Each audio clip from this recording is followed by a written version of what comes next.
y entre ellos está Marcos. Así que busquen el Evangelio de Marcos. Y este día vamos a buscar en el capítulo 1 de Marcos. Damos bienvenida una vez más a todos mis hermanos que están allá en sus casas viéndonos a través de este medio, a todos los que compartimos el culto con familiares y amigos, y bienvenidos todos mis hermanos esta mañana también, ¿verdad? A la casa del Señor. Al final estaré orando, como les digo, seguiré orando por muchos hermanos que los tengo aquí en lista, que ellos están ahí pasando algún quebranto de salud y que Dios tenga misericordia. Dice Marcos capítulo 1, versículo 14, voy a leer, y 15, dos versos. Ahí vamos a utilizar esos dos versículos para fundar el mensaje que vamos a compartir. Y dígame un amén si tiene Marcos capítulo 1, verso 14 y 15. ¿Cuántos lo tenemos? Amén, ¿verdad? Afuera está frío, pero aquí está bien adentro, ¿verdad? Sí. Así que hay que animarnos en el Señor. Amén. Dice así: después que Juan fue encarcelado, Jesús vino a Galilea predicando el evangelio del reino de Dios. ¿Y cuál era el mensaje que Jesús predicaba? Está en el 15. Dice así, diciendo: el tiempo se ha cumplido y el reino de Dios se ha acercado. Arrepentíos y creed en el evangelio. Amén. Así que al final estaremos orando, pero yo quiero que usted se concentre en lo que yo voy a enseñarles hoy o a predicarles. Voy a hablar en síntesis lo que es el mensaje de Jesús. Porque el mensaje de Jesús nosotros lo encontramos en los 4 evangelios. Los que hemos leído la Biblia sabemos que hay 4 evangelios y ahí están las palabras que los evangelistas recogieron y escribieron de lo que Jesús dijo, ¿verdad? Porque Jesús nunca escribió nada, ¿verdad? Lo único que Jesús escribió, y no se sabe qué fue lo que escribió, fue allá en tierra cuando aquella mujer, que la Biblia dice la mujer pecadora, y dice que Jesús escribía en tierra mientras aquellos la acechaban, y no se sabe qué fue lo que escribió, ¿verdad? Fue en la tierra. Pero la Biblia dice que hubieron 4 hombres, que son Mateo, Marcos, Lucas y Juan, que registraron las palabras de Jesucristo y las encontramos en los 4 evangelios, ¿verdad?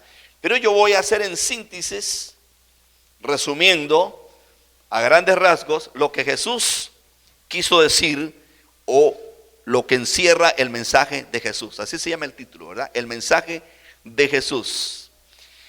El mensaje de Jesucristo, mis queridos hermanos y amigos, es el único mensaje que puede transformar nuestras vidas y es el único mensaje que nos puede llevar a Dios. O sea, hay muchos filósofos y muchas personas que han pasado por la historia a través del tiempo y han dicho muchas cosas y algunas de ellas buenas, ¿verdad? Pero todos estos hombres, estos filósofos y escritores que han existido y quizás siguen existiendo algunos de ellos, y todavía siguen escribiendo porque siempre se va a seguir escribiendo, ninguno de estos pensadores o ninguna de estas religiones o de ninguna de estas filosofías nos pueden llevar al verdadero Dios. Recuerde que solo hay un Dios, dice la Biblia, y un solo mediador entre Dios y los hombres, dice el apóstol Pablo, y ese Dios es el Dios que creó, dice la Biblia, todas las cosas que existen.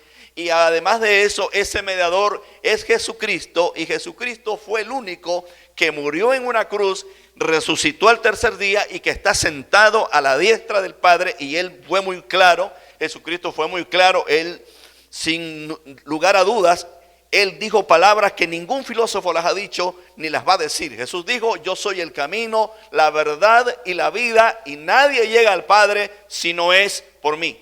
O sea, esas palabras nadie más las puede decir, únicamente Jesucristo, y no solamente las dijo, sino que las probó y lo sigue probando, que Él es el único mediador, Él es el único que está vivo y es el único que te puede llevar a Dios. ¿Cuántos alabamos la gloria del Señor? Entonces, en síntesis, hermano, el mensaje de Jesús está encerrado aquí en estas 4 frases que están en el versículo 15. Fíjese qué interesante. Y la primera parte que nosotros encontramos en ese mensaje de Jesús es que Él dice en el verso 15, el tiempo se ha cumplido. Así inició Jesús predicando, ¿verdad? El tiempo se ha cumplido. Fíjese qué interesante que cuando Jesús dice estas palabras, todavía no había elegido sus 12 discípulos. Apenas empezaba Él, después de ser bautizado, comenzó a predicar y esa fue su primera parte. Dijo, el tiempo se ha cumplido. ¿Qué fue lo que Jesús quiso decir con eso? Vamos a ir a Lucas capítulo 4. Quiero que usted vaya conmigo a Lucas capítulo 4. Ahí mismo en los evangelios, busque el evangelio de Lucas.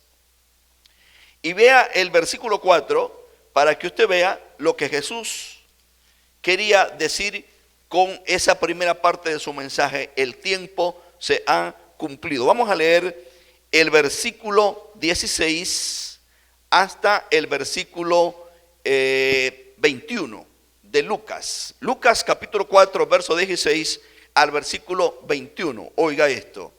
Vino a Nazaret, donde se había criado, y en el día de reposo entró en la sinagoga, conforme a su costumbre, y se levantó a leer. Cuando la Biblia dice que Jesús vino a la sinagoga, no es que vino por primera vez. Él allí vivía, porque allí se había criado, dice aquí la Biblia, ¿verdad?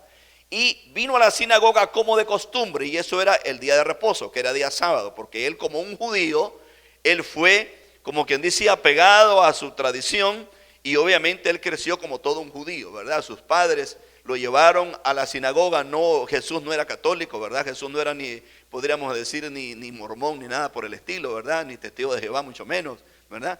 Bueno, si decimos testigo de Jehová, él sí era verdadero testigo de Jehová, ¿verdad? Pero no era de otra religión. Jesús era un judío, y es un judío, ¿verdad? Porque por la simiente humana, él viene de ahí. José y María venían de la tribu de Judá. Entonces, como de costumbre, dando a entender que él se crió religiosamente, como cualquier judío ortodoxo, podríamos decir, él iba a la sinagoga. Y escuche esto, o sea, que lo que le estoy explicando, que Jesús no era desconocido, él era conocido. Como cuando usted llega a una iglesia de rutina, de costumbre, todos los fines de semana, pues nos vamos conociendo. Y entonces, se imagina que aquí nosotros, por ejemplo, los que tenemos años de estar en esta iglesia tiene más de 30 años, hermanos. Y hay gente aquí que yo la conozco desde que yo pisé esta ciudad. ¿Se imagina usted la confianza que ya tenemos, esa amistad que hay entre nosotros? O sea, Jesús era conocido. Jesús se había criado ahí. Él llegaba a la sinagoga de costumbre. Pero ese día, vea lo que dice el 17, verso 17, 4:17. Y se le dio el libro del profeta Isaías, y habiendo abierto el libro, halló el lugar donde estaba escrito. Cuando la Biblia dice que se le dio el libro, la Reina Valera aquí menciona libro, pero en realidad no es un libro como usted puede entender un libro como este, por decir algo, es la misma Biblia que usted tiene ahí, que tiene páginas, ¿verdad? Sí. No era un libro así, era un rollo. Y era un rollo que se agarraba de la parte extrema de arriba y abajo, y se abría de arriba hacia abajo, ¿verdad? Era un rollo que se enrollaba, por eso se llama rollo. Más abajo lo dice, lo explica el mismo evangelista, y se abría de arriba o de abajo hacia arriba, ¿verdad? Y usted podía ahí leer. Cuando la Biblia dice que se le dio el rollo, significa que él ya tenía, como esa era su sinagoga donde él asistía, podríamos decir que él ya tenía su membresía ahí, si se le puede decir así, ¿no? Porque no todo mundo se le daba el privilegio de ir y leer. Entonces, él ya era miembro de ahí, era conocido por el rabino, los que estaban ahí en esa sinagoga. Y Jesús, como de costumbre, dice la Biblia, increíble, como de costumbre, él agarra, porque leían todos los fines de semana para el conocimiento suyo, en la religión judía, se comienza a leer la Torá, ¿verdad? Desde el primer día del año, que no es el mismo de nosotros. Ellos se rigen por otro calendario, el de ellos es lunar, el de nosotros es solar. Y entonces ellos comienzan a leer desde Bereshit, que es el Génesis en hebreo, comienzan a leer y leen todo el año hasta que terminan. O sea, eso es de rutina. Comienzan su primer día del año y terminan leyendo todo su libro. Ellos no tienen el Nuevo Testamento sino hasta Malaquías. Increíble, hermano, ¿verdad? Que ellos leen desde el primer día del año hasta el final. Y eso lo hacen todos los fines de semana. Entonces, ese día, fíjese qué interesante, que Jesús está en la sinagoga, le entregan el rollo de Isaías y él lo abre. Y dice el verso 18, oiga: el Espíritu del Señor está sobre mí, por cuanto me ha ungido para dar buenas nuevas a los pobres, y me ha enviado a sanar a los quebrantados de corazón, a pregonar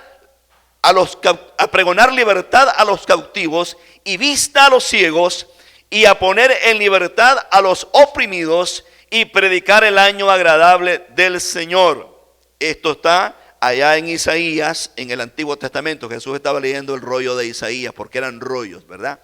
Y algunos libros, algunos escritos se componían de varios rollos, eran varios rollos. Entonces, vea lo que dice el 19, el 20. Cuando él terminó de leer, dice, ahí lo menciona, enrollando el libro. O sea, es muy difícil que usted pueda interpretar que es un libro así como este, porque esto no se puede enrollar. Si usted trata de enrollar su Biblia, ¿cómo la va a enrollar? No se puede, ¿no? Entonces, ahí lo explica la misma Reina Valera. Dice, y enrollando el libro, lo dio al ministro, o sea, al encargado de la sinagoga, y se sentó. Y los ojos de todos en la sinagoga estaban fijos en él. O sea, la curiosidad por qué Jesús había leído eso. O sea, tocaba la lectura ese día, pues, ¿verdad? No es que él escogió, ese día tocaba leer esa parte de Isaías. Y entonces, todos le pusieron los ojos, que por qué había pasado lo que había pasado, o había leído eso. Y mira lo que dice el 21. Repito, Jesús era conocido ahí, todo el mundo sabía quién era él, que era el hijo de María, de José, todo el mundo lo conocía. Y oiga lo que dice el 21. Y comenzó a decirles, se ha cumplido esta escritura hoy delante de vosotros. En otras palabras, a todos aquellos que lo conocían, en su barrio, como quien dice, en su área, que era el hombre que lo conocían como el carpintero, así dice la Biblia, el hijo de José, de María. Ese día todo cambió, porque los ojos de todos se quedaron puestos en él. ¿Qué es lo que quiere decir con esto? Que el Espíritu de Dios lo ha ungido. Jesús agarró esas palabras de Isaías y se las aplicó él. Y les dijo, esta escritura hoy se ha cumplido. En otras palabras, yo soy ese que Isaías habló 750 y pico de años, escúcheme, se cumplieron antes de Jesucristo, a nuestro tiempo, 2750 años aproximadamente. Y todos, hermanos, se imagina, y yo me imagino el cuadro, que cualquiera de nosotros acá, que hayamos crecido en algún barrio de acá de la ciudad, y todos nos conocemos, ¿verdad? Y usted me ve que yo vengo todos los días al culto, y usted viene y nos vemos aquí en la iglesia, pero de pronto se para uno de nosotros, ¿verdad? Y comienza a agarrar una porción de la Biblia y se le aplica a él, y dice, no es que yo la estoy leyendo por leerla, yo soy, como quien dice, eso está hablando de mí. ¿Se imagina usted el impacto, lo que sucedió ahí? La gente dice que pusieron los ojos en él. En otras palabras, mi querido hermano, Jesucristo inicia, fíjese, su mensaje diciéndole a las multitudes, yo soy lo que los profetas dijeron, que un día vendría un hombre nacido de mujer, pero que sería llamado Emanuel, Dios con nosotros, el Hijo de Dios. Claro, obviamente, algunos creyeron, otros se burlaron, otros no le dieron importancia, pero ¿qué trascendencia tiene todo esto? Porque Jesucristo se presenta y dice, yo soy. Yo soy. Y dice Jesús, el tiempo se ha cumplido. Qué interesante, mis queridos hermanos, que todos los profetas, cuando usted estudia la Biblia, ellos habían escrito esto, lo habían visto, quizás en alguna visión, no lo explica la Biblia, pero de alguna manera ellos habían recibido la revelación y la habían escrito, como Isaías y todos ellos. Pero no lo vieron. Dice el libro de Hebreos capítulo 11 que muchos de ellos se gozaron viendo aquello que vendría, pero no lo disfrutaron, no lo vieron, porque murieron, todos murieron. Y nosotros a partir desde el año primero que se cuenta hasta esta fecha, hemos tenido el honor, el privilegio, fíjese, y más ahora de tener la Biblia y de leer las palabras de Jesucristo. Y lo más impactante de todo esto es que Jesús dijo esta introducción y dijo: el tiempo se ha cumplido. Cuando nosotros leemos la Biblia y estudiamos la Biblia, cuando la Biblia dice los últimos días, no son estos que estamos viviendo, sino que los últimos días empiezan desde que Jesucristo pone el pie en la tierra. Desde ahí empiezan los últimos días. La Biblia le llama también los postreros días, porque si usted estudia la Biblia y la lee, usted encuentra que Pablo en el primer siglo hablaba que Cristo venía. Pedro igual decía que Cristo venía, que se acercaba a la venida de Cristo. Imagínense, desde el primer siglo. Y cuando Pedro predicó en Pentecostés, dijo: estos son los días que habló Joel, el profeta Joel, que habían pasado muchos años. En otras palabras, desde que Jesús aparece en escena, los días o los postreros días han comenzado a correr. Ahora, si Pablo, fíjese, y Pedro y todos ellos esperaban a Cristo en el primer siglo, ¿cómo estaremos nosotros que han pasado más de 2000 años? Yo no le voy a decir que Cristo va a venir mañana o va a venir hoy, pero saque usted conclusiones. ¿Cómo estamos nosotros tan cerca? Quizás, posiblemente, miremos nosotros el desenlace final de todo esto. Hoy estaba viendo las noticias en la mañana, antes de venir, y hay un volcán que acaba de aparecer. Bueno, no es que acaba de aparecer, ya tiene ya quizás unos meses o años, no sé, yo hasta ahora me estoy enterando, que este volcán está haciendo erupción y es un volcán, le llaman ellos submarino, que está en el mar, ¿verdad? Allá en las costas de Japón. Y hermano, hay una alerta de tsunami en todo el sur de América, todo el continente americano, desde Alaska hasta allá, la Tierra del Fuego, hasta el final. Una alerta de tsunami en toda la costa sur. Ya las olas han comenzado a golpear parte de México, estaban saliendo ahí las escenas.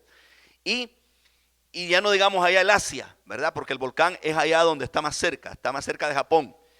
Y se oye el ruido, porque lo grabaron, el ruido, cómo el volcán está explotando dentro del agua. Y las ondas expansivas han comenzado a correr, hermano, por ese mar. Y todo está la alerta. Yo venía oyendo las noticias, justo ahora que yo venía para acá, puse las noticias, venía escuchando que la alerta estaba en Vancouver, pero que ha bajado el nivel de alerta, porque las olas se han aplacado, pero sigue la alerta en toda esa costa. Y la Biblia profetiza en Romanos capítulo 8, fíjese, que la misma creación gime, deseando ser libertada de la esclavitud, dice, de los hijos de Dios, a los hijos de Dios. Y lo dice Isaías 24, dice que la tierra temblará como un borracho, porque pesan, dice el mismo Isaías, sobre ella sus pecados. Algo está sucediendo. Cosas que nosotros las estamos viendo, que los hermanos allá hace siglos no las vieron, pero ya anunciaban ellos que eran los últimos días o los postreros días. Como les digo, yo no sé, yo no le voy a decir que Cristo va a venir, porque la Biblia no dice cuándo, pero una cosa les sé decir, que las cosas que estamos viendo, los discípulos no las miraron, no las vieron. Las vieron, pero no las vivieron. Pero usted y yo las estamos viendo. ¿Cuántos decimos amén? Nunca habíamos visto la tierra convulsionada, hermano, mundialmente, como la estamos viendo. Y la maldad creciendo como nunca. Antes de la pandemia, en el 2019, La pandemia comenzó en diciembre, pero esto fue en el mismo año. Hubo lo que se conoce una mega reunión o maratón, como usted le quiera llamar, en Colombia. ¿Y sabe de qué se trataba esa mega reunión en Colombia? Iban a estar reunidos todos o todas las organizaciones, lo que se conoce el LG, a ver, ayúdeme, LGBT, cabal. Usted ya sabe qué significa eso. Se iban a reunir en Colombia, o se reunieron en Colombia, eso fue antes de la pandemia. ¿Y sabe para qué se iban a reunir? ¿O para qué se reunieron más bien? Para tratar que por qué ellos en Latinoamérica no habían avanzado con su agenda. Porque ellos tienen una agenda. Usted puede ir al internet y pone ahí agenda del LGBT y ahí sale. Que por qué en Latinoamérica no había avanzado como tenía que haber avanzado ya su agenda. ¿Y a qué se refiere? El propósito de ellos es que en todo el mundo, escúcheme, en todo el mundo se legalice el matrimonio inclusivo. Que eso significa, porque ellos no dicen el otro nombre, dice inclusivo. Que significa hombre con hombre y mujer con mujer. Que se legalice. Pero que en Latinoamérica está detenido. Y investigaron ellos, que está detenido porque la iglesia evangélica ha avanzado demasiado. Y que la iglesia evangélica ha detenido, en cierta manera, el avance de esta agenda. Y mire lo que dijeron. Con la iglesia católica, dijeron ellos, no tenemos problemas, porque el líder de la iglesia católica es un asunto, como que dice, piramidal, ¿verdad? O sea, nosotros vamos directamente arriba y de arriba viene la orden y tienen que obedecer. Como quien dice, el sargento de arriba da la orden y el raso tiene que obedecer. Pero con la iglesia evangélica no podemos, porque la iglesia evangélica tiene varias ramas, varias ramificaciones. Entonces salen a la calle, protestan y no podemos, porque no sabemos identificar un líder en especial. O sea, la iglesia evangélica no tiene como decir un líder así como la iglesia romana. Y por eso, dicen ellos, estamos detenidos. Pero en la reunión que hicieron en Colombia, se juraron y prometieron que los hijos de los evangélicos en cuestión de años los van a traer a la mentalidad de ellos. Y como no han podido parar, fíjese, y lograr doblegar a la iglesia cristiana evangélica, ¿sabe qué dijeron? Nos vamos a infiltrar. Y eso lo estoy hablando antes de la pandemia. ¿Por qué nosotros debemos de atender al mensaje de Jesucristo? Estas palabras de Jesús, el tiempo se ha cumplido, están sonando desde el primer siglo, hermano, escúcheme. Y que nosotros, después de 2000 años y resto que hemos vivido, todavía estemos con los brazos cruzados y no nos demos cuenta de la guerra que se está librando espiritualmente cuando sus ojos físicos no lo ven. Pero hay una guerra, hay una batalla, hermano, entre el bien y el mal que se está librando. Y escúcheme. El último continente que ellos ven que está difícil conquistarlo es Latinoamérica. Porque hay un censo que han hecho que Latinoamérica se puede convertir en el primer continente cristiano evangélico por el avance del cristianismo. Hay un 35% de cristianismo y un 65% de catolicismo. Esos son los últimos censos. ¿Se imagina usted? Dicen ellos, calculan los estadistas, los especialistas en esto, que en cuestiones de años, toda Latinoamérica puede ser evangélico. Y que eso va a ser un cambio en toda esta gente. Y por eso ellos están luchando y dicen, nos vamos a infiltrar para tumbar la iglesia. Por lo tanto, pueblo de Dios, hay que abrir bien los ojos. Y déjeme decirle algo, el que está con nosotros es más poderoso que el que está afuera. Sea bendita la misericordia de Dios. No hay que tener miedo, no hay que amedrentarse, Hay que seguir parados en la palabra, defendiendo la palabra de Dios. Pero escúcheme algo, Jesucristo fue muy claro. Él dijo, el tiempo se ha cumplido. Y eso ha comenzado a correr desde el primer siglo, mi querido hermano, que me estás escuchando. La otra parte que Jesús utilizó, la encontramos aquí en Marcos. Vamos a Marcos de nuevo, donde está el bosquejo. Mire qué interesante, Marcos. Porque esto fue lo que Jesús enseñó. Esto fue lo que Jesús predicó. Mire lo que dice Marcos. La segunda parte que Jesús dijo fue, el reino de Dios se ha acercado. Ningún profeta, mire qué interesante, hermano, ningún profeta antes de Jesucristo dijo tal cosa. Los profetas venían y se paraban, llegaban al palacio del rey o en la plaza y decían, así ha dicho Jehová, decían ellos. Usted lee Isaías, usted lee Habacuc, usted lee Ezequiel, todos los profetas decían, así dice Jehová. Y comenzaban a profetizar. Pero ninguno de ellos dijo, el reino de Dios se ha acercado. Ninguno de ellos. Esta fue una única frase de Jesús. ¿Y por qué Jesucristo dijo eso? El reino de Dios se ha acercado. Yo creo que usted vaya conmigo a Juan capítulo 1. Vamos a Juan capítulo 1. Ahí en su Biblia. Juan capítulo 1. Vea lo que dice Juan capítulo 1. Y apunte estas citas y usted las estudia en su casa. Mire. Juan capítulo 1, verso 18. Vea lo que Jesús dice allí. O sea, lo que Juan escribe hablando de Jesús, más bien, ¿verdad? El Evangelio de Juan, capítulo 1, el verso 18. Oiga lo que dice. A Dios nadie lo vio jamás, dice Juan.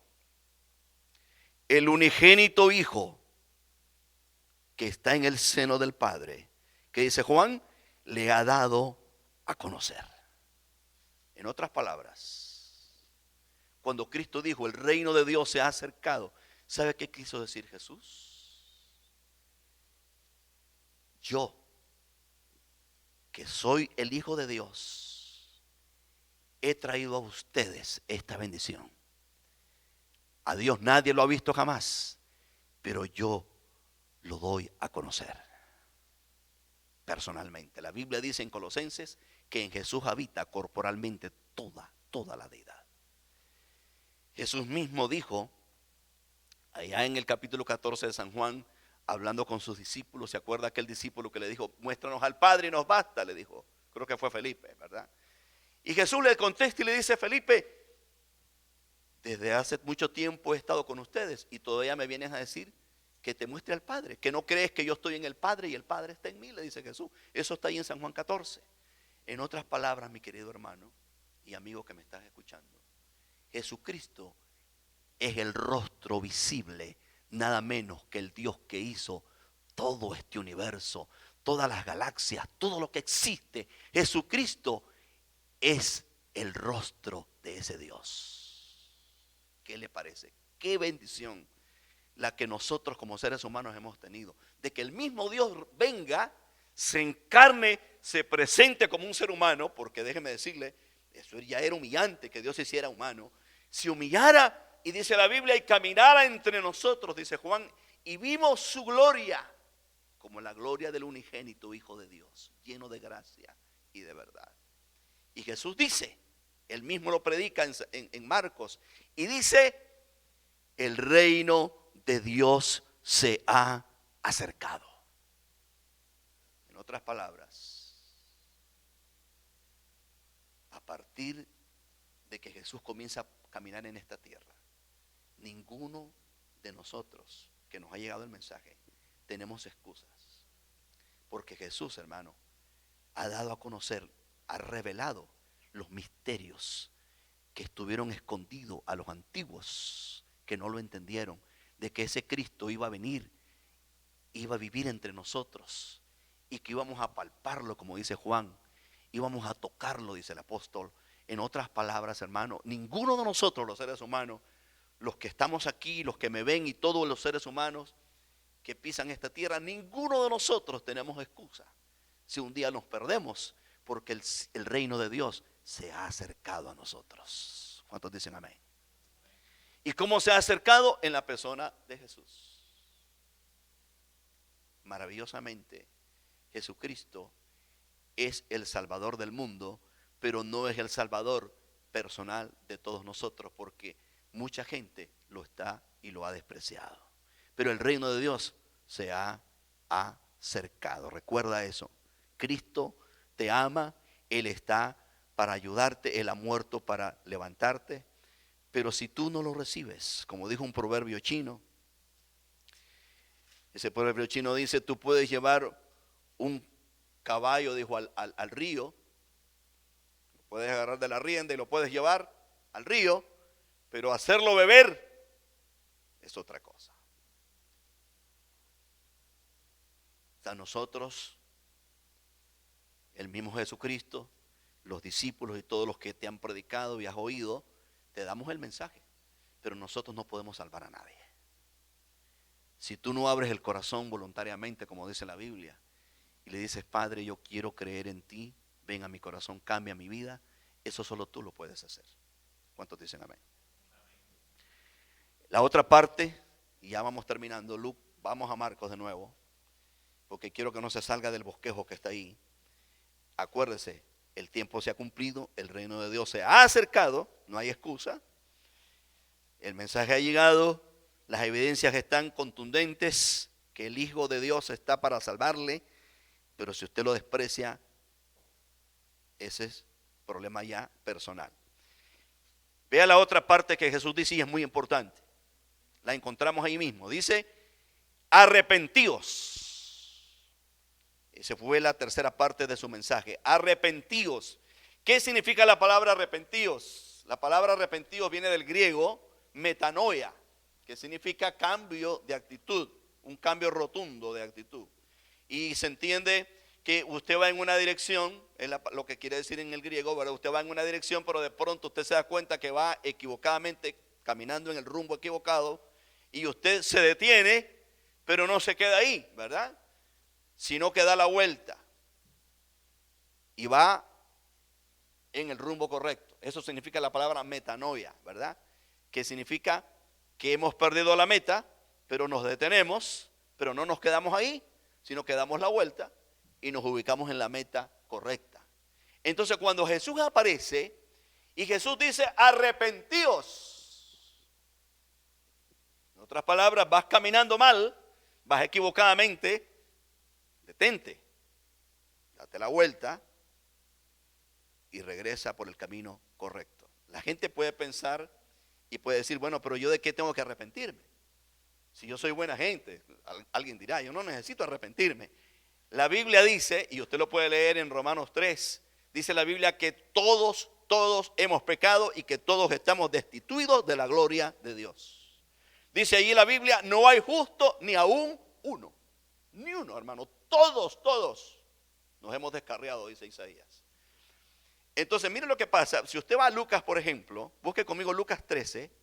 Vea, Lucas 13. Y ya vamos terminando. Lucas 13. Cuando Jesús dijo estas palabras, arrepentíos,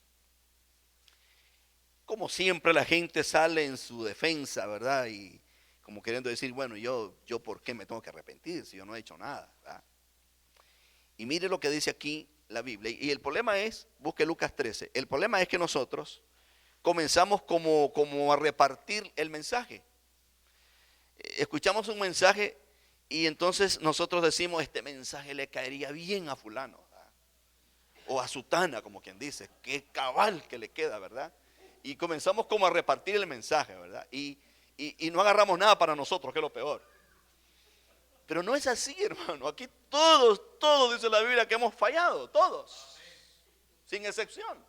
Y todos necesitamos arrepentirnos. Por eso Jesucristo entra con ese mensaje y dice, arrepentidos, el reino de Dios se ha acercado, el tiempo se ha cumplido. Y dice, arrepentidos, cambien de actitud, cambien de ruta, van equivocados, dice el Señor, cambien.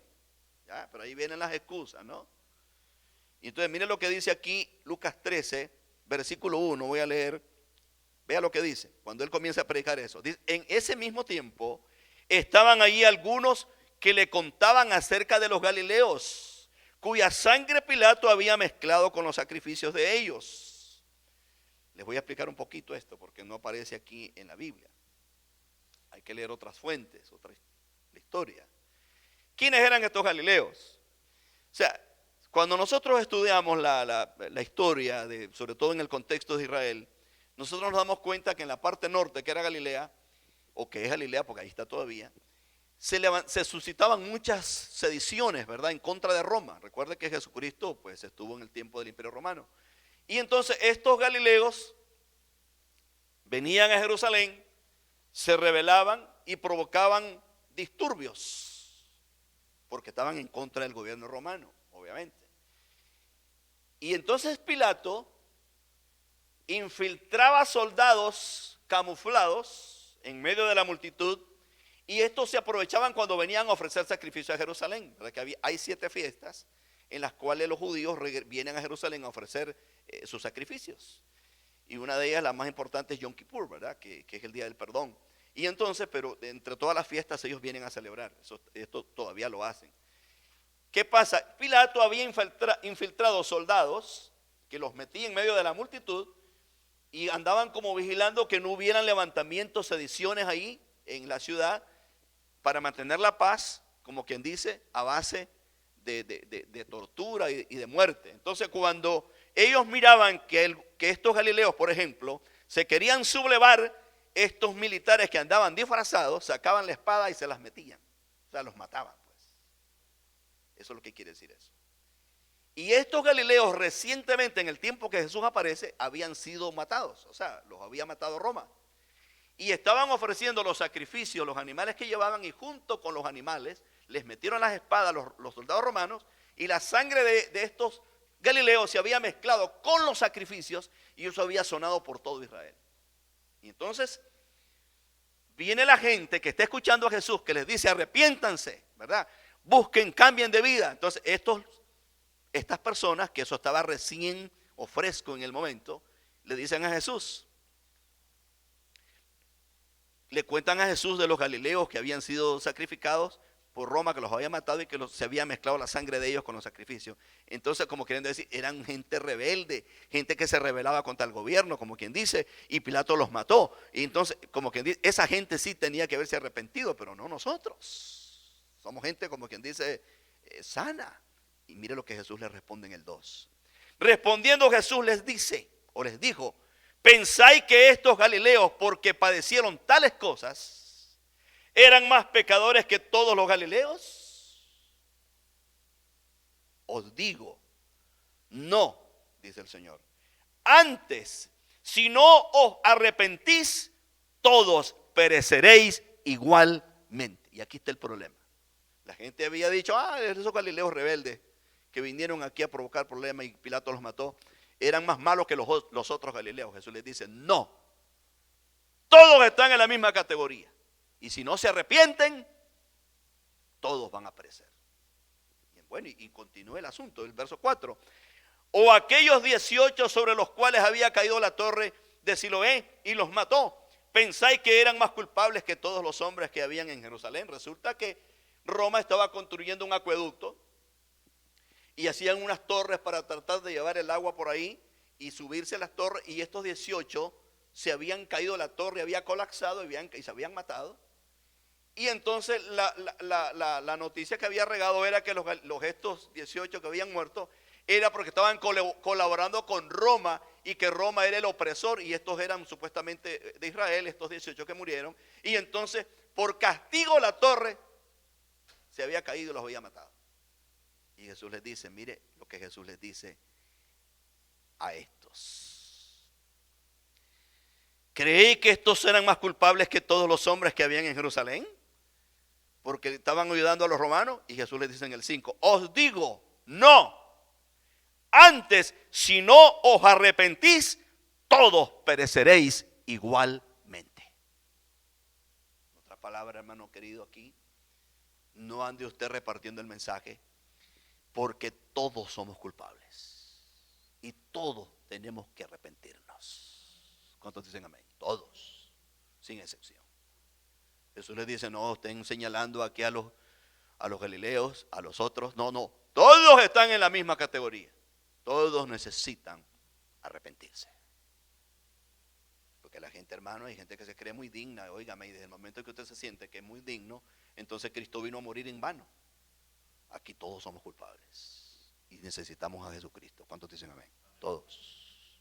Y para terminar, vamos a la última parte que está ahí en Marcos. Marcos capítulo 1. Ahí está el bosquejito que estamos usando. Marcos capítulo 1. La última parte es de este mensaje de Jesús. Y creed en el Evangelio. Repito, el tiempo se ha cumplido. El reino de Dios se ha acercado. Arrepentíos. Y la última parte es, y creed en el Evangelio. Ahí está. Vamos a ir a Hebreos capítulo 11 para que usted vea. Busque Hebreos capítulo 11. Y ahí vamos a terminar. Hebreos capítulo 11. Cuando Jesús remata diciendo, y creed en el Evangelio, lo que quiere decir es, solo mi Evangelio puede salvarte. Eso es lo que el Señor quiere decir. Y mire lo que dice Hebreos 11:6, versículo muy importante. Hebreos 11:6. Pero sin fe es imposible agradar a Dios. Es imposible agradar a Dios sin fe. Porque es necesario, dice el libro de Hebreos 11:6, es necesario que el que se acerca a Dios, ¿qué dice ahí? Crea que le hay y que es galardonador de los que le buscan. En otras palabras, mis queridos hermanos, si yo voy a creer en el Evangelio de Jesús, no es un creer mental, no es un creer pasajero, efímero, no es un creer emocional. Lo que Jesús quiere decir en su conclusión de ese mensaje de 4 partes que Él da es: crean que yo los puedo salvar hoy, arrepiéntanse que yo los quiero perdonar. Pero no solamente es que se van a arrepentir hoy emocionalmente y van a decir, bueno, aquí estoy, sino que van a perseverar en mi palabra. Eso es lo que quiere decir. Van a mantenerse en mi palabra.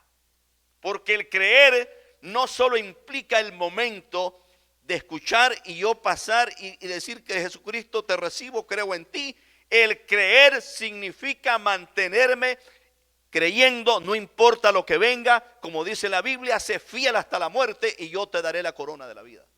O sea, hermano, el creer significa perseverar. Yo creo hoy, creo mañana y sigo creyendo y nada cambia mi fe. Eso es lo que Jesús quiso decir.